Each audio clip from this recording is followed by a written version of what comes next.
Welcome to Conversations. I'm your host, Anthony Thompson II. Today, I have a very funny individual in the studio today. You think he's funnier than me, guys. You know, he's done tours all over the world, you know, with a lot of big names, and his resume is very, very impressive. They call him Clipperman, not just because he's a barber, but he'll tell you the rest. It's my guy, Clipperman. What's up, brother? What's up, King? How are you, man? Man, I am good, brother. Yeah, man. Let me tell you something, man. I am Clipperman, the one and only Clipperman, comedian extraordinaire. Been doing it December, man. It'll be 21 years. Man. 21 years. 21 balls. You're 15, but you've been doing it 21 years. Started early, man. I believed in myself at an early age. Amen. Yes, sir. One of my West Side players over here. Yeah, It's man. all love. Yeah, man. So you from Detroit, and you went all over. You live in a different state now, and you really pushing, you know, your career. So you said you've been doing it now 21 years. Tell us, how did you start? Tell us about your career. Walk us through it a little bit. Well, actually, I started, I was a barber. You know, well, I suppose I went to, let me go back. Let me rewind that. So the whole situation is, I was supposed to have been just trying to find who I was as an individual as far as when I went to high school. What's the start of high school is? What high school did you go to? I went to Henry Ford, West Side, 2001. I graduated. I was supposed to graduate 2000, but that's not the point. I graduated. So that's either here or there. So, but I was just like, man, I did everything, you know, from baseball, basketball, you know what I mean? The hell with football, but I did everything else outside of that. Like, you know what I'm saying? So, but I was gifted in a lot of different things, but I needed to know who Clip was. Yeah. So I thought I had a scholarship to play baseball. I remember you was a baseball player. Yeah, man. I played baseball, and I just knew I was good. Because you was there with Dang, Dardell, all them, my guys. Yeah, my dogs. That's crazy. And Enot, all them was my dogs. Yeah, that's right. Yeah. So that was my thing. We won the championship and the whole nine. So, but the principal ended up stealing money, you know what I'm saying, and, you know, ended up going to jail or whatnot. And it's just so unfortunate that, you know, it happened like that, but I was still trying to find myself. So when that didn't happen, I said, you know what I'm going to do? I got to figure to do something. I got to do something. So when I found out the scholarship wasn't valid, I just was kind of like back in the city. What was the scholarship to? Alabama A&M University. Oh, Alabama down there in Huntsville. Love them Huntsville people. I love Alabama A&M. Yeah. A lot of good people down there. Good people, man. Big shout out to Joe Coles out there, man, who taught me about that. But when I went down there, it was just more so, it wasn't a go, you know. I didn't know what the hell what was going on, but at the end of the day, I was like, you know what, I got to do something. So I came back to the D, and big shout out to my man Gino. Gino, we was riding around. He's like, yo, man, so what you going to do now? You ain't got no scholarship. And he used to always, he went to Redford. Big shout out to Myers now, you know, because it's Myers. So my guy. All the graduates of Myers. Yeah, my man Gino. So we was riding around. He's like, what you going to do? He's like, yo, you know, my sister actually on a salon. He's gonna cut some hair. If you can you cut hair? I was like, yeah. Like, you know what I'm saying? Could you really though? Because people be saying they can do something, they can't even do it. No, I don't turn down nothing but my collar. You know, that's what that was about. I'm looking for opportunity. He's like, hey, you know how to cut hair, don't you? I'm like, yes. Niggas out here lying to us. Can you fix cars? Oh yeah, bring it by the garage. I got you. Exactly, that part. So I'm sitting up there like that. So I started cutting hair, man. It is a sister salon, and I was really got my homeboy up. I did low even all around with a lineup, and she was like, "All right, yeah, you start working." Now, how many Timmys did you give out before? It wasn't bad. I remember this one time. Look, let me tell you this story real quick. I'm sitting up here, so I'm new, right? So I'm finally working in the barbershop. So cool. A dude comes in. He's like, "Yo, man, hey, can somebody get me right quick?" And I was like, "Oh shoot!" Now mind you, I'm a new guy, so I'm like, "Oh yeah, okay, yeah, I can get you." So he's like, "Man, I gotta go though." So I'm new. So the guy trying to rush and hurry up, and he was like, "Yo, man, hey man, how long you gonna be, man?" I'm sitting up here nervous, sweating, cutting hair, and hey man, come on. So I'm cutting hair, and he says, "Hey man, how long you gonna be?" I'm like, "Oh, just give me a minute, right? Give me a minute." So the dude came in, and one of the dudes was kind of like a bully.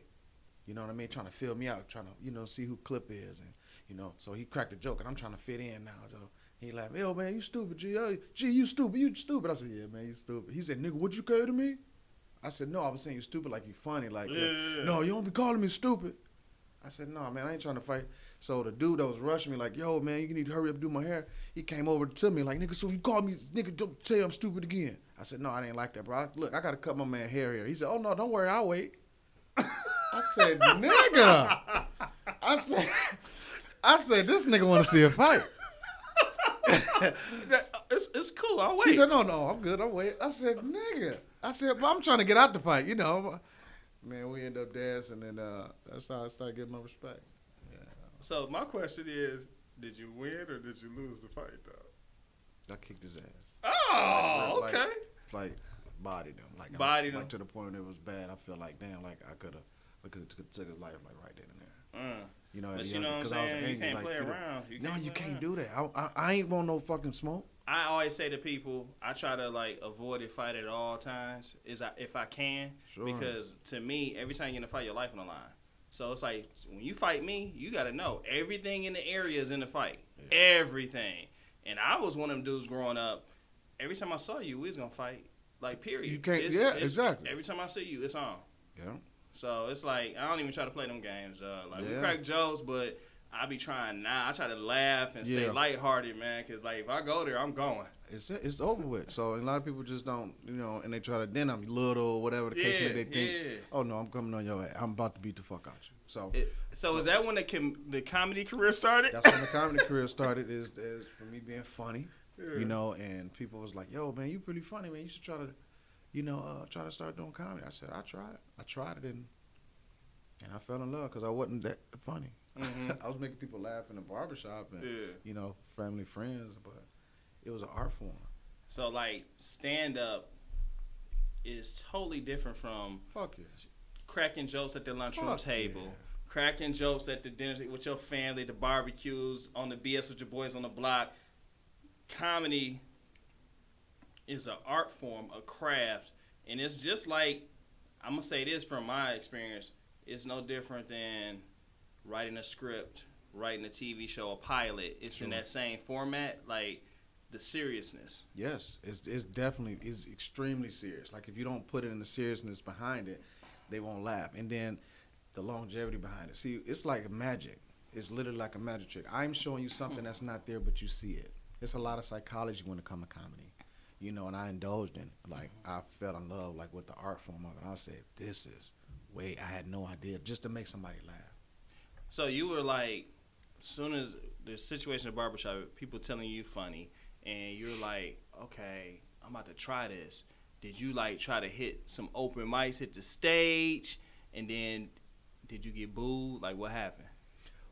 Got dove right into it. I went to the House of Comedy, Coco's House of Comedy. Oh, Coco, our girl Coco. Yeah, big shout out to Martina Harris. He the first person that brought me up on stage. That's my pops in the game. Mm-hmm.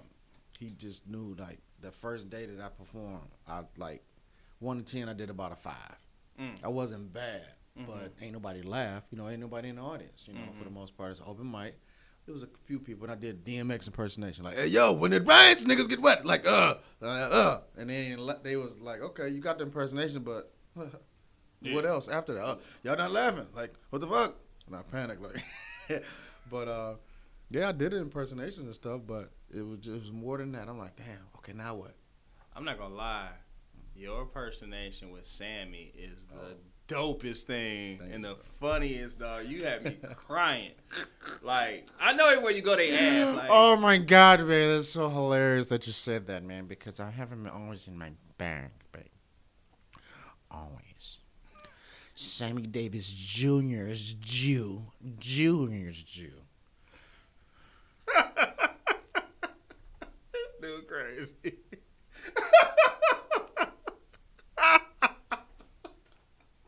What is wrong with this man, dog? Oh, Lord. So, let's get back to the interview. So, come back, Clipperman. Come back. Oh. Come out of our phone. Come back. Come back, bro. Come back. I slide all on the other. Oh, man. So, man, you really go, you go all in. You go all in. Why half-step it, bro? So let's talk about some of these, because I know about some of this stuff, of course. I didn't know you so long. Let's talk about some of the tours you did and the experiences you had and some of the major artists you've worked with. Okay, well, I lived in New York for 8 years. I went straight, balls to the wall. I'm grinding. Like, I moved to New York with like $20 in my pocket, and I grinded. That's some stories, people. Bro, that's some back in the day stories. $20, and I just hit the ground running when it came to the comedy scene. Like, one show led to another, other show led to that one led to this one, and it was like a ripple effect in an 8-year run. Like, didn't stop. It was just like, hold on, bro. You said 8-year run. yes, sir. Golly. Yes, sir. Dudes can't stay at a job for 6 months, and you said an 8-year run. 8-year run. I'm talking about, look, I'm standing ovation after standing ovation after standing ovation after standing ovation. And then it wasn't, as the shows started getting better, I ended up moving to another location, which is Atlantic City. After that, I went back to Detroit. But watch this. I lived in Atlantic City, and I had a residency there. And I was performing there for 3 years straight. Hold on. This dude is young, and he had a freaking residency in Atlantic City. In Atlantic City. Dudes can't get record deals. Dudes can't get their first acting gig. It takes them 7 years. And you had a residency, and were you in like year 10 of your career? No, no, it wasn't even that. It was, let me see. No, I just celebrated 21 years in December, so we talking year 17. Year like 17. 16 and 17. 17, 18, 19. Yep, 3 years in. So I had a residency performing 7 nights: Monday, Tuesday, Wednesday, Thursday, 3 shows Friday, 3 shows Saturday, and 2 shows Sunday. Okay. Let me clear something up, though. Okay. You said year 17, 18, but you had it when you were just learning comedy. You count all those years as how long you had a comedy career. But from a professional standpoint, when you got on and you really out here doing shows, what year was really that? Well, I would say, shit. I'm not taking away from your career, but Sure. I just want them to really hear, like, when you really start moving, what year was that? You got a residency. Oh, that was 2017. Okay. 2017. Okay. Yeah, that's like when I started taking, because mind you, when you're independent, you got to do everything yourself. So it's like, hey, I got to write the material, write the material. I got to edit the material. I got to do all this other stuff with the material. But I have to watch this. I have to produce my shows. I have to market myself, which I didn't know about the business about that. So it was a lot that I had to do with it. Like, and it was just more than just, just telling some jokes. I had to market it. So you're not only an amazing artist, you're the business and the businessman too. So you studied the game. Who taught you the business side? Because to get a residency, dude, that's a big deal, dog. Well, nobody taught me. I've always been a certified flat-footed hustler. Like, I did this on my own. I'm just sitting back and then realizing. Detroit hustles. They say if you can make it in the D, you can make it anywhere. I'm just putting that out there, y'all. That's if you from the D, man, you know we gonna rise. That's a fact. Is that camera on? Okay, yeah, I was just joking. That camera, I just want to make sure, babe. Hey, anything you want to do in life, do it, babe. Do it. So, yeah. But I always been funny, man, but it don't even matter. Just being funny, that don't pay the bills. Facts. That don't pay the bills. Facts. Owning your own business and owning, your rights to your material content, that's the business side of it. Sure. Yeah. Yes, sir. Yep. Yes, sir. So that's where I'm at with it. And then my air freshener, that's my heart. That's my baby right there. The Clipperman Stay Freshener. Don't just be fresh, stay fresh. So, this dude in here do a full commercial. Yeah, right. Message. No. But yeah, man. Just having that air freshener. That's my baby. Also, Comedy for a Cause, giving back and moving forward. That's my kids' company. I'll just oversee it until they get of age. Comedy for a Cause is just like we go to different organizations, businesses or whatnot, and we raise funds for different like breast cancer awareness. So when you say you oversee it till they get of age, are you one of those parents that's receiving all these funds and spending the money and say, okay, when you of age, then you can spend a couple dollars too? No, I'm not getting any type of income. I'm just messing with you. Oh, okay. No, I'm just saying, like, straight up. But when it comes to that, getting the ball rolling and getting the brand out there. Yeah. Because that's where the money is the brand. Comedy for a cause, giving back and moving forward. So it's like we got a team of comedians and we all raise funds. Are your kids gonna follow in your footsteps? Any of them pretty funny? Who's the funniest kid? Your kids gonna say they both funny. Yeah. They both funny. All three of them actually is. Caden, shout out to him. He's not mine biologically, but it's still mine. Can't buy just 2 bikes. You got to buy 3 bikes. But anyway, but Kamara, he's funny. That's my oldest son. He 18. Big shout out to you, man. And my daughter, she's 16. Sienna. Okay. Sienna got bought off. So you must have had kids in middle school. You stupid. Nah. Man, you 15, bro. Thank you, man. I appreciate it. Cause I keep laughing, man. I keep it, you know what I mean? Keeping it together. That's crazy. I do got an 18-year-old. That's crazy. And a 16-year-old. Wow. Yeah. That's crazy, bro. Yeah. But, I never stop. I always, have my mind focused, and I didn't care what nobody else said. How you going to up and leave your family? We talking history in real time, in real life. So you said, I have to chase the vision. I got to chase the dream and make the vision come to pass. So it's like either you with the vision or you getting on my way. Get down to fucking lay down, period. It wasn't nothing to talk about. And I can't explain that. It was a walk. It was a faith walk. Because I didn't know what was on the other side of fucking New York. Yeah. I didn't know what was on the other side of Atlantic. I took a gamble. Yeah. Well, if I'm going to put all in, I'm going to put all in on myself. Mm-hmm. I'm going to gamble on myself. Mm-hmm. I'm my biggest investment. Man, you speaking volumes right now, man. Like, I'd had to get to a point, too, where it's all like, okay, I didn't set aside and got behind a lot of others in the past. Now it's my time. Like, I have to now step up and invest in self more. And, of course, I'm bringing people along on a journey. But at some point in your career, you got to get a little selfish, man, for you to get over that hump. You got to. You got to. Absolutely. Very well said, Amp. I mean, because if you don't do that, you lose focus. It's like a laser beam. If you move that laser and you're trying to get you got to focus on that one thing so it can actually get an effect to it. Big shout out to my man Jay Danzig. He said something very profound. He says, what is the quote? How it go? He said, your smile is your logo. Your personality is your business card. And leaving people with an experience with you becomes your trademark. That is super dope, man. Yeah. That's super dope. Yeah, so it's a lot I'm going to let you have it the first time, but now, next time I'm going to say it's mine. I'm going to give you credit the first time. First time I'm going to say it, my boy gave me this game, blah, blah, blah. And then the next time I say it, I own it. That's crazy. He said, I own it. That's what it's about. You thieving niggas out here? Yeah. But that's what I mean, man. A lot of people not owning their own stuff, man. It's worth it. Like, you got to own your own stuff. Well, I believe in balance. Okay. Because, like, you can own something, have an IP, and you're going to 100% of nothing.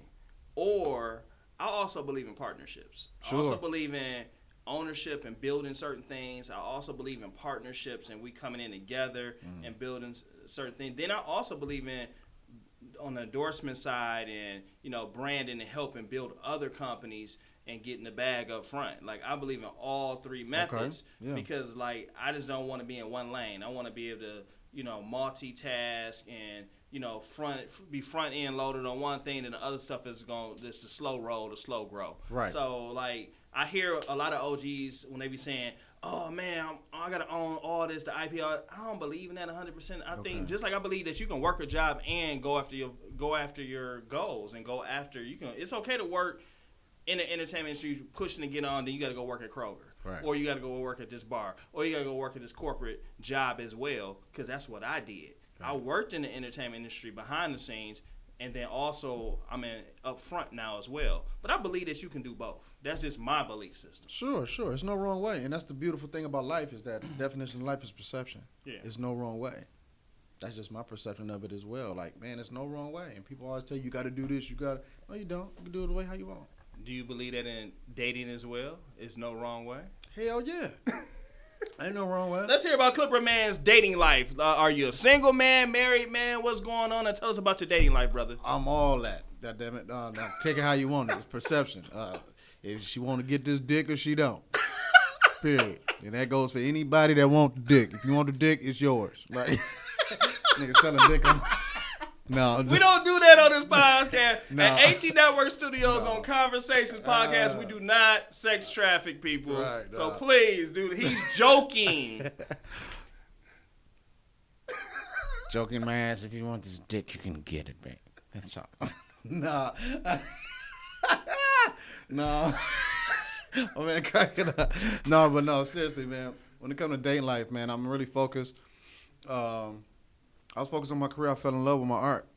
You know, I fell in love with my art. So women think they can actually get that same energy that I'm going to have for my art to them. I told her, she told me, Clip, I just want to say something to you. I just want to be with you. I said, why you want to be with me? She said, I don't know, just something about you. I said, I know what it is. You just want my energy. That shit don't, you want my happiness. That shit don't jump on you. You got to get your own happiness. Then another chick say, oh, I just want to be with you. I said, would you want to be with you? She said, why you cussing at me? Ain't nobody hollering at you. This is my question to you, though. Was these questions after you slept with her or before? This was before. Oh, okay. And You after. got me. And after. And after. It was before and after. Because I'm honest with myself. I'm honest with myself, and it's okay. And I fell in love with myself, and I had to be honest with myself. You know? And I accepted all, flaws and all. So, people, at this point of the show, we're going to stop and say a prayer for Clipperman. Lord, please help Clipperman get his life together. Let him stop fondling all these women and lying to him to get in their drawers. Help him, Lord. Don't Help him, Lord. No, I'm actually, when it comes to that, I only deal like with one woman. Okay. And I've been doing that for Respect. Yeah. I mean, I can't move like that. I mean, you know, because I'm a brand. It's to the point where I can't just be fucking around, and you know what I'm saying. I'm a leader. You know, when it comes to, you know, my daughter watching and then my son. Yeah. You know what I'm saying. So it's bigger than me. You know, I left all that shit go. We take the kids very serious, man. That's how I am with my kids. I want them to see how I treat my wife. I want them to see how I operate in business, in public. You know, all jokes aside, you know, like, family is super important. I know it's important to you because I know you, you know. And do you do like Kevin Hart and talk about your kids on the stage and dog them out? Because that's hilarious to us. Yeah, no, I don't really talk about my kids like that and dog them out. They are funny, but don't get me wrong. But you know, Kevin Hart. First of all, I want to say something about my dumb baby. You know why? Don't care. Big head baby. All day, every day. No. But no. Big shout out to Kevin Hart, man. I'm proud of you, brother. Very proud of you, man. And that's one of your friends. You worked with him, right? No, I didn't really work with him. It's just that you know, I actually support him. Okay. And you know, we support each other, like indirectly. So I don't know him like, hey, yo, kid, and I pick up the phone, but it's like, you know, he ended up talking to my sister while I was on the phone. You know, I told her, you know, he was a big fan. I think he was opening up for Monique at the Fox or whatnot. And then I was a fan of Paper Soldiers, like before he was, you know, Kevin Hart and whatnot. So my sister ended up getting on the phone, and I was like, Audrey. I said, what's up? She said, what, stupid? That's how we talked to each other. I said, you know, I got Kevin Hart on the phone. She said, I don't care who's your stupid friend. I said, Audrey, this is Kevin Hart. You know Kevin Hart, don't you? No, who was that? I said, Nation Wade from Paper. Oh, for real? And that's when he got the phone. He's like, hey, first of all, hey, I'm gonna give you a T-shirt. I'm gonna sign it, autograph for it, give it to your brother, and you know. And she gave me the phone, and he gave me the phone back. And me and Kev, like, we've been kind of solid ever since. Okay. And then we did an interview in California. That was dope, and you know, and that's about it. But I like hearing that. Good, solid relationship. And y'all didn't work together, but I assumed y'all did because of the relationship that y'all was cool. Oh, no. I got people like that too that I didn't know them for 15 years. We ain't never did nothing together. We friends, can text, call, what up, work in the same industry, and we have not worked together, and it's fine. It did not change our relationship one bit, man. Right. And big shout out to that. And I'm gonna say, I would love to work with him. Don't get me wrong. And everybody that's, even on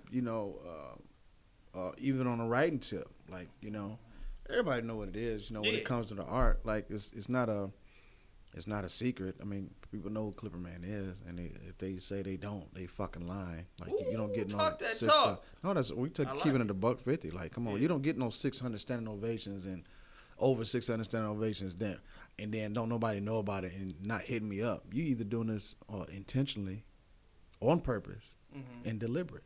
So it's like I'm just have to create my own lane. but I ain't selling my soul out. I gotta sleep at night. You know what I mean? This gay ass industry. I don't play around. And I'm keeping it above. I know the industry very well. That's why I was behind the scenes and still in Detroit.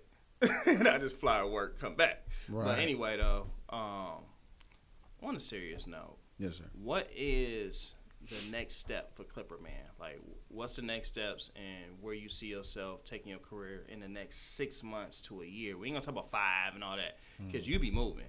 I want to know what's the next 6 months look like, and then the next year to 2 years look like. Okay. Next 6 months, I'm looking to do producing. I'm a producer, man. I love producing comedy shows, man.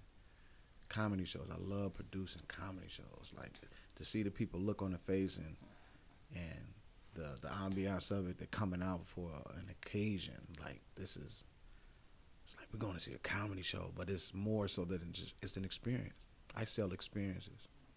You can't find that. It's customized. You can't find that nowhere else. I want to go see the same show. It ain't never going to be the same show. That's what the brand of Clipperman show is. Ooh. You can't find that nowhere else. Clipperman in here spitting that fire, y'all. Yeah, you can't find it nowhere else. So with that being said, producing shows and me cutting hair during the day and, doing comedy at night, I'm doing simultaneously. So it's going to have the Clipperman show. Now, ultimately, what I want to do is have like my own like show, like Arsenio Hall show. It's going to happen. Whatever I put out, it's going to happen. So it's not like speaking into existence. This is why you work on it. Huh? I say you're speaking into existence. Why you working on it? Yeah, like, and people don't understand like that. That's the hardest part to do. Just figure it out, knowing what you want, and then execute. A lot of people, this is the non-executing city in the fucking world to me. If people talk they're gonna do something and they don't follow through, come on, bro, you can do it. Just do it. Just literally go out. What city you talking about? You ain't talking about Detroit. Yeah. Man, you don't come in here talking about my city, dog. I love my city too, but hey, I'm a lot talking, of stuff get watch done. this. You might not know about everything, but we execute a lot of stuff get done here, bro. I'm talking from the people, you asking me in my interview, for sure, but I'm talking about the people who I'm kind of like affiliated. They saying, oh, yeah, we could do this, or man, I can't wait till we get, you don't pull the fucking trigger. Yeah, you need to stop talking to those people. We're going to make sure you talk to the right people, bro. On point. There we go. That's what I'm talking about. But, yeah, these some non-executing ass people here in the city of Detroit. They're saying how much some of the stuff that they doing and what they, man, come on, man, just go out and do it and rock out with the right people, man.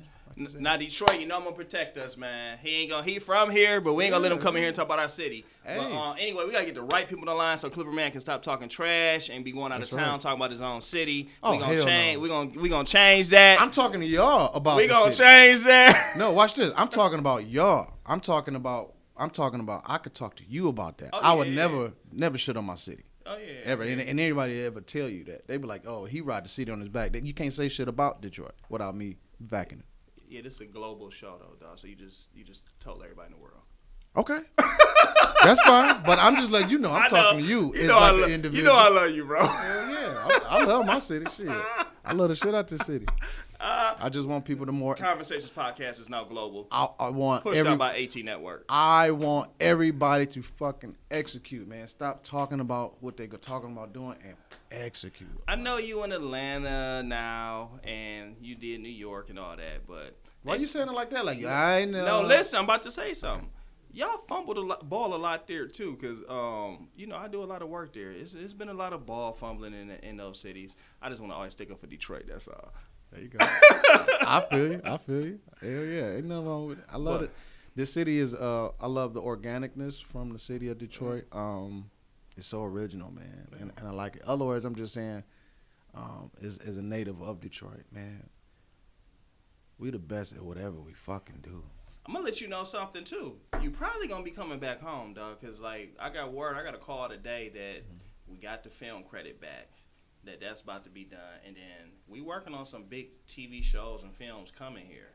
So you gonna be coming back home? Yeah, I love the commute. We're gonna bring all y'all back. Come on back. Yeah, come on back. And get some of this real estate, man. Yeah. I got to get back into my real estate. That's another passion of mine. People don't understand. Yeah, I love it too.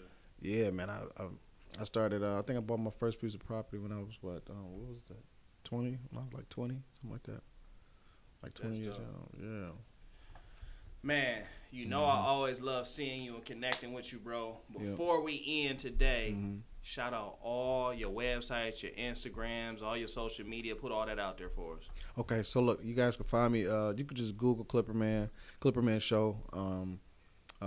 Facebook, Clipperman Godboldo. That's CLIP as in Paul, P as in Paul, ERMAN. Godboldo, GOD as in dog, BOLDO. And Instagram, Clipperman Show. CLIPPERMANSHOW. Yeah. We thank everybody. Wait 1 second. Go ahead. And then you can follow me also too on Cash App. That's CLI1PERMANSHOW. Follow me on Cash App. And he laughing, but I'm fucking serious. You better send me $1. That's 4 quarters, 10 dimes, 20 nickels. And y'all can follow me on Cash App too at ATNetwork TV and send me $1 too. Everybody send me $1 too. Hey, strength in numbers, right? Women lie, guys lie, numbers don't. I'm out of here, man. I appreciate y'all, man. Man, we want to thank everybody for watching and tuning in today to Conversations Podcast. Please subscribe to AT Network to our YouTube page and go to www.atnetwork.tv and support us. And Clipperman, leave us out with a funny joke or something, bro. All right, here you go. You want to hear the fastest joke in the world? Huh? Yes, sir. All right, you want to hear another one? Yes, sir.